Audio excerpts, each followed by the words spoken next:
little bit to make sure I'm not too predictable. I wonder if Reynor is going to scout this. That Overlord is actually going towards the left a little bit to her. Oh, he changed his mind. Reynor changed his mind. And now that Overlord will get a little sneak peek on these barracks if it just goes a bit deep. Oh my goodness, that is ridiculous. And this is one of those things that I was thinking, oh, the SCVs, they do reveal themselves though. So it is spotted at least.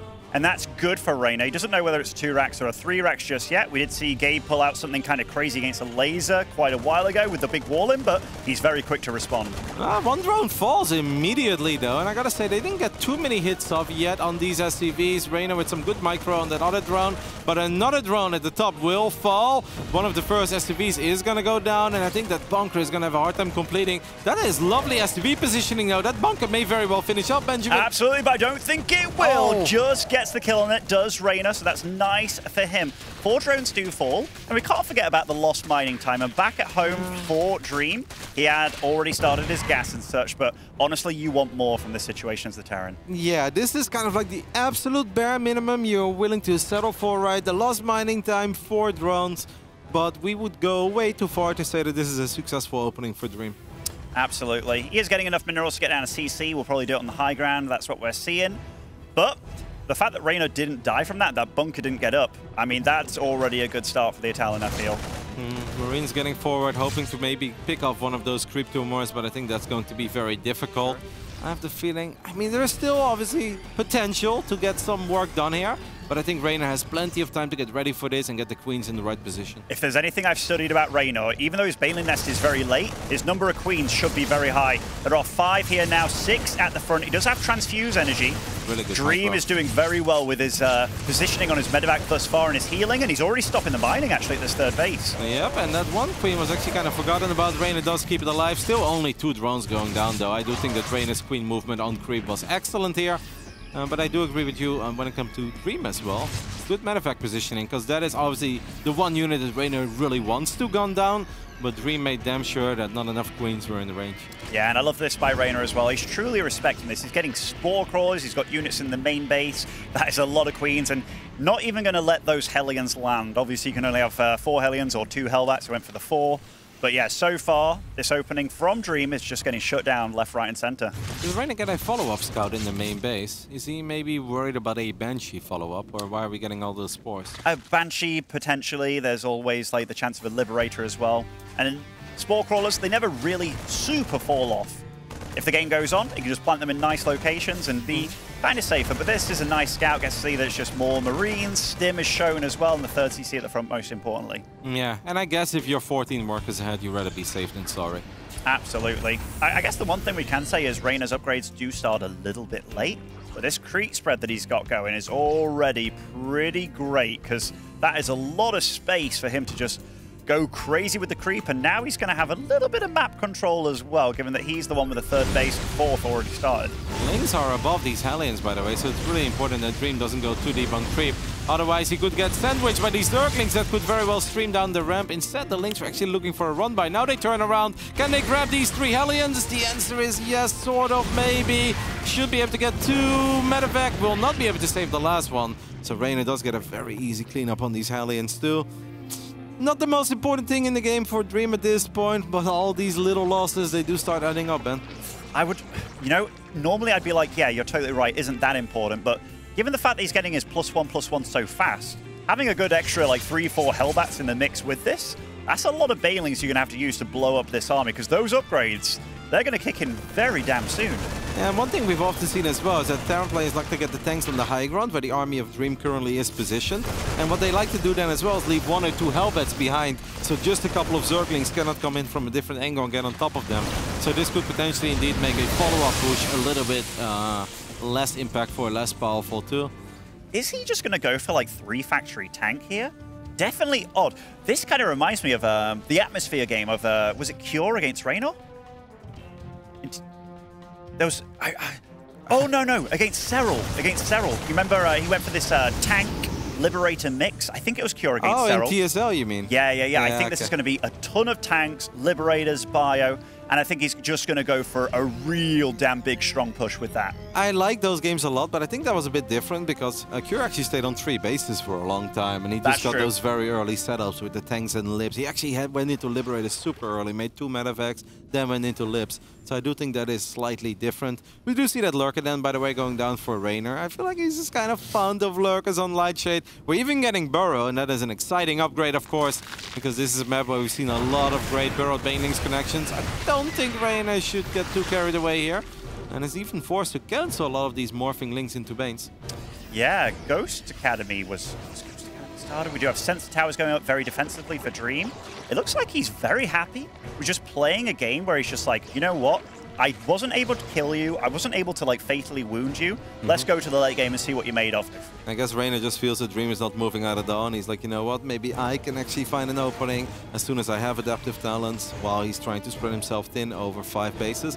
I do believe that's the only Viper though. So even though there's a lot of potential in this little Viper, because it's impossible for Dream to protect his tanks from being abducted, as these tanks are quite exposed anyway. They're probably going to take quite some damage from these links. 2 tanks go down. The 3rd one falls. All tanks go down, and that planetary fortress is still not a planetary fortress, and the command center is actually forced to lift up for a split second. I don't know if that was necessary. I don't think so either, but Reynor's going in again. He is losing a lot. I don't think he's necessarily trading really efficiently against this, but look at his bank behind this. 96 drones, already remaxed as well. He just knows how to punish a Terran. I think these are beautiful trades because it's mostly links and a couple of banelings for a lot of tanks, and on top of that he's freeing up some of the army supply because he was maxed out. So now he can fire up all those Hydras, he can get Lurkers behind this, and it wasn't like, okay, I'm running links into a meat grinder. He took out a lot of very expensive factory units, and well, Dream is very far away from maxing out at this point. Definitely is, definitely is. A lot of Lings and Banes went down, but there's just so many hatcheries alive. The Queens from earlier as well. This is a lot of Zerg. This might be getting a little bit crazy, even with the random PF out there being defensive. Is Reynor overstepping his bounds here? I don't know. I think maybe. Yeah, this was kind of a silly fight, because also, oh, Lurkers on the right side, barely out of range. I don't know if he ever got Seismic Spines, unless I completely missed it, and it finishes up real quick. Okay, he did get it. Yeah. Because if this turns into a war of attrition, and he keeps trading like he is doing, Dream can win in a very different way in StarCraft just by Reynor kind of bleeding himself out, because Reynor is at 100 drones here. If this game goes on and like Dream ends up splitting the map, this could get very problematic for the Italian. I like the idea of being aggressive as Reynor though, because if you are sitting at 100 drones, you don't really want to let your opponent get at 140 army supply, and then it just becomes impossible to take a good fight. Like I start thinking back now of one of the games lists. We have Reynor just driving on the tanks one more time. It is kind of what he wants to do. Whether it looks a bit reckless and crazy, this is the way for him to make this massive economy get to work. And the Lurkers getting on top of the planetary fortress. How many kills on that PF? I don't know. It's gonna get repaired again. 46 kills already. And Reynor still cannot kill this safety planetary fortress. It's not as if he's only doing one thing in one area as well. Dream's actually managing to hold off the Nidus attempts, getting rid of the Overseers in the main base, the scouting, and constantly having just enough units in the right places. First nuclear missile being researched now. Second Ghost Academy is going down too. Dream is holding on ridiculously well, and his army is just getting ridiculously good. How many ghosts is Dream currently working with, Njal? 20! Now that's a decent ghost count, mate. It certainly is, and he's figured out that this base is here. I'm not sure he wants to nuke. Command center. Yeah, I'm not sure he wants to nuke right here. Just run the CC away. Well, that Spore Crawler sure as hell took the hell of it. Hatchery seemed like it got cancelled in the bottom left. Reynor realizing that things did get a bit dire, as he managed to get up to 201 supply. Will he break the Maga's record of 224? Okay, so Reynor's at the top of the map again, but Dream has stopped that expansion in the bottom, which is a huge, huge deal. 15 tanks, by the way, and they have +3 upgrades.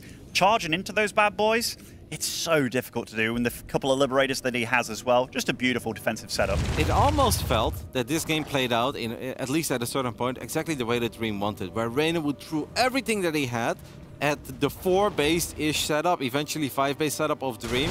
And now, where it's like normally it would be very difficult, right, to secure one of these bases, Reynor actually needs to slow down a little bit, because he's like, okay, I lost an insane amount of resources. I need to be careful. I need to make sure I don't completely mine out my side of the map. As we have a nuke landing on the right side. Reynor has not reacted to this one at all. That's going to be 14 drones or so going down.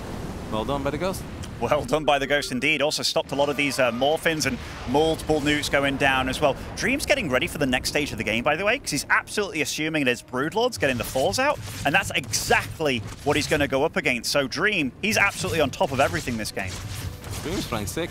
It really did feel that Reynor was almost overconfident, where he's like, all right, I can keep doing this. I'm going to break you down. The Swarm is going to be too mighty. My numbers are going to be overwhelming. But that safety planetary fortress really deserves a Medal of Honor, because that really kept Dream safe.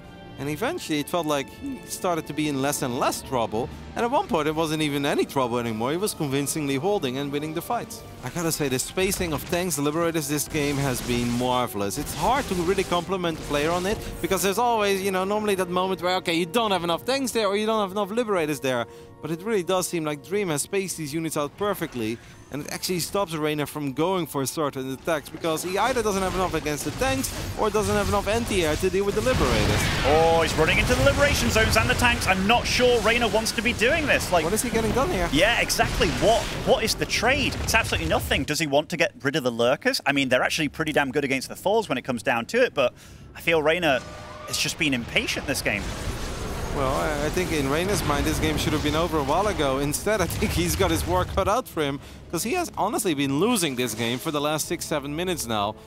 It seemed like the drones and the Queen did manage to take out a Ghost, so that's lovely. It all comes down to the Queens, to the Broodlords, and a little bit of static defense. But the funny thing is that this base is not even all that important anymore, if you ask me. It's nice to have it, but there are barely any minerals left. Oh, look at that. That is a hell of a lot of Broodlords. It's going to be so hard to engage that properly. And in fact, the PF kind of serves a little bit of a helper there, a bit of a blocker against the Thors, if anything. He rebuilt the safety PF, because it went down. That's true, that's true. He loves that spot. yeah.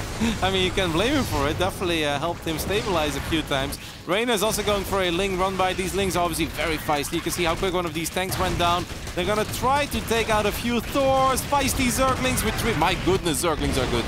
Yeah, and these are zero armor Thors as well. I mean, they have the one base armor. Big Fungal lands on those Ghosts, so the snipes are halted there. Reynor's taking some damn good fights here, and he's attacking Dream right before he was truly ready. These Lings, real champs over here. Well, I think Dream was kind of ready. I just think that Reynor got the best of it. Like, Reynor definitely managed to get a few good pickups with the Zerglings, and then managed to land a good Fungal or two as well. But yeah, like I said before, this base is not so important anymore for Dream. I can understand, I guess you don't want to have 12 Broodlords shooting at your production, as we have a much bigger Zergling counterattack happening this time. And that definitely gives me some dark flashbacks in that game on the Momentous side that he had against Clem. It's kind of cool to hear that Dream was kind of aspiring to TY's play, right? Because this, to me, feels very much like how TY would like to have played out a game. But yeah, Dream, he's playing phenomenal here. This is a great, great map to start off this series. So, man, I almost feel like this is too many Thors. I know that you are a big Thor lover, Ben. I will never forget all these legendary TVZs that you played where you just maxed out on Thors and you walk around with your Thor army for 20 minutes, sniping buildings, having an invincible army. But isn't this a bit too many Thors? 11? If I said anything here, it's the fact that Reynor literally doesn't have a Corruptor on the field. Yeah. And that sometimes you have to switch. And you have to realize that and utilize that. Because if you, like, 10 Vikings or so, he's got nothing that shoots up besides Queens. Yeah, and a couple of Fungals, but yeah, not a single Viper on the field at this point either. 13 Ghost, 12 Thors. Seems to be the Dream army of Dream. As he throws down a couple of scans and sees what he's going up against. I think he kind of knows. He now spots that it's just nothing but a ridiculous amount of Broodlords. But I feel like he's eventually going to spam nukes, and one of them is at least going to clip the Broodlords. I don't know if he's going to get the Dream nuke, the Maru nuke, but I have the feeling that it's almost inevitable that one of these nukes eventually will connect with a couple Broods. I'm interested in what's the perfect fight for him, because obviously he wants a huge concave of these Thors, but Lightshade isn't really the map for it unless you fight out in one of these open spaces, because here, this is just really hard to engage against if you're the Terran player. Yep, but I also think it's very hard for Reynor to run into a Dream that's well set up. It's true on both ends. The Spore Crawler pushing those really smart. I love the Infestors with the army, and oh, these Broodlords, every time they shoot, a huge field of Broodlings like, flood the field. Yep, and not a proper Zergling counter. We saw how feisty these Zerglings are. Who needs the Nidus network if the doors are wide open? And Reynor is definitely finding a lot of success with these run-bys. He's going to push Dream further and further back. Dream has a bigger army, but does not quite want to fight yet. He's even making some Marines now, I guess, to deal with the Zergling. Yeah, because he's got all the barracks in the main base to make sure that these links don't get in there. This Orbital's taking a lot of damage from the Root Lords and will fall real quick. I'm a bit surprised, by the way, that he never got enhanced shockwaves when he went up to 20 Ghosts. That's true, that's true. I guess he wasn't even thinking about using them for the casters when there was just, like, lurkers to deal with for a long period of time, but... Oh, this is rough, because Reynor's getting back into a position that he's quite happy with, although his mineral count, like his income, it's getting ridiculously low at this point. In fact, for both players, it's ridiculously low. I mean, there's not too many bases to fight over, so the fact that Reynor just took out the base with probably the most amount of resources left, that is a very big deal. But Dream also has 5,000 minerals, 3,000 gas in the bank. I do think it's worth for Dream temporarily sacrificing this location. Just make sure Reynor doesn't start mining from it. Yeah, absolutely. This is like the battle for this base. Because Dream is still mining pretty decently from the bottom left. You giggling at the long distance? Yeah, I mean, he's kind of taking away some minerals that Dream left over. You don't want it. No, it makes sense. Makes sense. Ooh, and a ghost with a dream, Kevin. A ghost with a dream here. What is it dreaming about? Nuking. A big, juicy nuke. I would almost nuke 7 Overlords. It's not a bad move. It's not a bad move. It's not a bad move, Kev. Maybe not a good move, but... so he's going for the base here. Maybe... I don't really... Yeah, I'm not sure about this one. If you can get the army running all the way back, that'd be kind of cool, but we'll see what happens over here. It's just damage, softening it up. Takes out a lot of larva.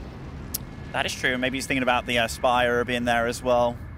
I mean, if he does that 2 more times. Absolutely, but the game does slow down. You might be wondering why. Why don't either one of them do anything? Well, the first one to engage is kind of the first one to lose. Like, both these armies are a lot better when your opponent attacks into you as opposed to the other way around. Can we take a look at the natural of Dream? Did he leave a lot of units behind now? That's the lovely natural of Reynor. Because I feel like the Ling run-bys were obviously super annoying. We had a bit of a SimCity, but it's not like he left too many units behind. No, definitely not. And I'd like to see Reynor just continue being annoying with Lings there. I like how Reynor's doing this, though. He's trying to force the issue. Maybe he can go down to the bottom left. Oh, he has to push the creep down there, obviously. Oh, that's a good few ghosts. All a bit wounded there, probably from a fungal, right? And 156 army supply against 150. These some truly huge armies here. Did that ghost take out an Evo from just attacking it? I guess it did. Yeah. Ghost got bored of waiting for Neil nukes. Reynor is going to try to take this base, and I think that's where Dream is going to have a little issue with it. Him not being able to mine from it is one thing, but these resources heading towards Reynor's side of the map, I think that's something that he's going to have a slightly bigger problem with. He's going to get a couple of really good volleys up with the Vikings. 4 more Broodlords, by the way, Benjamin. He's really, really going for the anti-ground army, and I think it's the right move given how much commitment Dream's done to that. These run-bys, they're a real thorn in Dream's side. Yep. Reynor has been proper annoying with his Lenze, Fungo, while all of this is going on. That's the beauty of Ling run-bys, right? Even 31 minutes into the game, there's always a chance that for a split second your opponent looks away. And that's the moment where you can maybe land a Fungal, take out a couple of these more expensive mechanical units. Yeah, it's always tough. Reynor does have to cancel that. Dream's bank, by the way, like, I know we've hinted at it, but it is a lot bigger than Reynor's, especially the minerals. 5k extra on that front, and he is getting some decent trades. What's the actual resources lost have at this point? Reynor must have lost a lot more. Oh, 10k. Not that bad. Not as bad, yeah, I agree. Not as bad as I thought it was going to be, but... You know, one thing that's actually lacking for Dream? He's got no air upgrades at all. Like, no damage upgrades on that front. The armor upgrades for his Thors and stuff are really lacking too. So those Broodlings and Lings, if they can get on top of them, they're going to deal a lot of damage. Reynor goes back into Vipers. He had some free supply and he decides that 3 Vipers is what he needs. Obviously, Abduct would be massive on the Thor, since we have a nuke landing. I hope that Reynor is going to pay attention to this one. Feels like he's looking elsewhere. He's looking at bases. Lands a Fungal! Oh, the nuke, the nuke! No! Oh, it died? Oh wow. My goodness, that was so close. That was ridiculously close. Oh. I really thought for a second it was going off there. Do you also get nervous? Like, I feel like my heart skipped a beat. I'm like, no! I clenched my bum hole so hard there, Kevin. That was, by the way, this positioning here is so difficult for Dream with this amount of Thors. 15? Like, my heart sank for Thor when he was just playing one hell of a game and it all ended with one nuke. It's crazy, it's cool, but you don't really want to see a game like this end, as we do have the Broodlords getting quite close and a lot of Broodlings being exploited on the ground there. As Reynor is still annoying with Lings and Banes. Gonna try to make it into the main base, but 3 Thors were left behind. I mean, that's gonna deal with a counterattack, and Dream's army apparently is powerful enough to clean the high ground here and push Reynor all the way back to the low ground. This is going to make Reynor very sad at this point because he knows that that's a scary army to deal with. Not only that, he's just found the high ground for the freshest base alive. And now, Reynor, if he wants to move back up this ramp, you never want to fight up into a ramp against your opponent like that. It almost feels like this is going to be it. I think Reynor's going to try to abduct a couple of these big boys. There we go. The Broodlord should be able to get a lot of shots up immediately. That is a ridiculous amount of Broodlings on the ground. Maybe some friendly fire too. That's not quite happening yet. Reynor's still trying to find like little pieces of damage. But there just simply isn't that much to kill anymore. Especially not if Dream leaves 40 supply in his main. No, I'm actually liking the way that Dream's handling this, Kevin. It's got to be said. Oh my goodness. Holy crap. Yeah, no wonder the run buys didn't work. That's so many broods, and Dream is the one that is mining. He doesn't have to make the moves here. Like, not at all. It is all about Reynor being like, okay, that's a full base there to mine from. Yeah, he mined from it earlier and stuff, but this situation is going to get really rough for Reynor. So Reynor basically only has the center top base mining, right? A little bit. As he's going to go for it one more time. He's going to land a couple of blinding clouds, but great EMPs. The infestors go forward too, but more EMPs will go down. Oh, the Broodlings are everywhere right now. The Thors are getting some good hits in, some good damage in. Supplies are as close as ever. Feels like most of the ghosts have died, but look at that. Oh, the Broodlord's just getting fired down against all these Thors. There's so many Thors just shooting, but the supplies, they're still neck and neck here. Is he doing it with the Broodlords? Dream's actually having to be forced back here. Wow, it really did feel that eventually the Thors were just going to be able to get the shots up that they were looking for, but it seems like the answer is no. Reynor is still going strong and does take kind of control back of this high ground position. Maybe he can take out this planetary in the bottom left, but there aren't too many minerals left there either.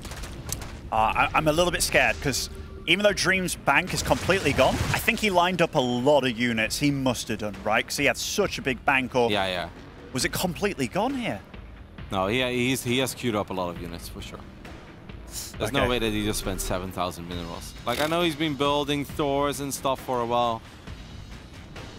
We have to see, Kevin. This is really getting down to it. Getting down to this last march. The Thors aren't able to burrow here. That's actually a really big deal. This is where snipe should be super important, as we do have an EMP go down, potentially trying to connect with the infestors. Reynor made sure that the infestors were far enough back. A fungal does land on all the ghosts, as EMP has connected with most of the infestors. I still think that this army of Dream is powerful enough, but it needs to get in range of those Broodlords. Yeah, he's not stood a stepping forward at all. He's fighting the Broodlings. The Vikings. They are reigning supreme in the air, but they're shooting Overlords at this point. The Broodlords, they're still dancing back. They're still dancing back. The Vikings from the low ground are getting some good damage. And the Thors, they've been fighting with the Broodlings for so long, but now he's getting close. He's getting close. He's dealing a lot of damage here. Neuro Parasite is actually going to go down with some of these infestors that still had energy. And Reynor feels that this is the moment where the Broodlords can go forward and destroy the Thor army of Dream. I can't believe it, but after 37 minutes, it does seem like the Italian Stallion has done it. Because I don't believe that that's an army Dream can rebuild anymore. My goodness, what a crazy final 2 minutes of that game.